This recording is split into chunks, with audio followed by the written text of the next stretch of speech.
financial security, a chance to make good music, and no drama. Sounds easy and attainable. But to tell you the truth, very few of my colleagues have reached that goal. Not hard to figure out why. Stardom isn't healthy for your head. You confuse the man on the stage with the man off the stage. You were confused. Not everyone is. Sometimes the man on the stage and off the stage are the same. I don't believe it. I do. I do too. But how the hell can you tell if the offstage man remains hidden? No one really knew what you were thinking or what you were doing until you did it. It came out in my work. It's all my work. It's all clear. Only if we go back over your work and figure out how it all hangs together. But if I do that, you'll accuse me of being overanalytical. You'll say I'm reading into your songs shit that isn't there. You don't have to do anything but listen to it. Why analyze it? Why still try and figure it out? 'Cause that's what human beings do. We think. Think too much. Way too much. I'm thinking the same. Too much thinking don't do no one no good. I'm just thinking about myself. Thinking how, when I met Judy, I knew I'd found what I'd been looking for. A brilliant chick. A chick who was musical and, yes, thoughtful and understanding. We got married in 1986. It's no accident that while I was making my second solo album, the one I called Daydreaming, Judy was pregnant with our first child. Dreams were coming true.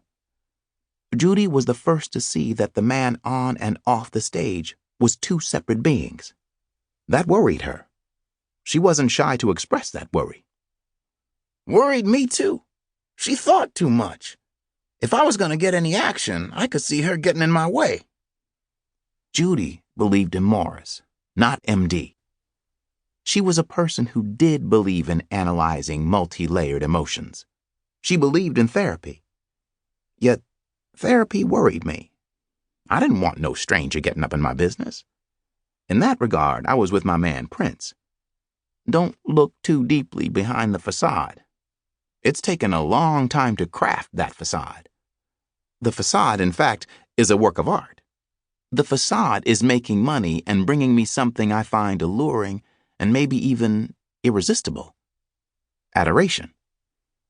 Adoration is my middle name. I love it. The higher I get, the more adoration I crave. Fact is, adoration makes the high even higher. That's another reason stars get fucked up. They're adored. It's okay to be adored by your woman or children or your mother and father. Okay to be adored by your friends. But to be adored by a world of worshipful fans, that ain't real good for your mental health. For sure, it feels good at the time. Who doesn't want to see a stadium filled with people screaming your name, dancing to your grooves and calling for more? You feel like a god, but your hungry ego sneaks its way into that feeling of adoration and whispers into your ear, "You're entitled to everything. You work your ass off. You bring people music they love. You bring them pleasure. Artistically, you give them all they want.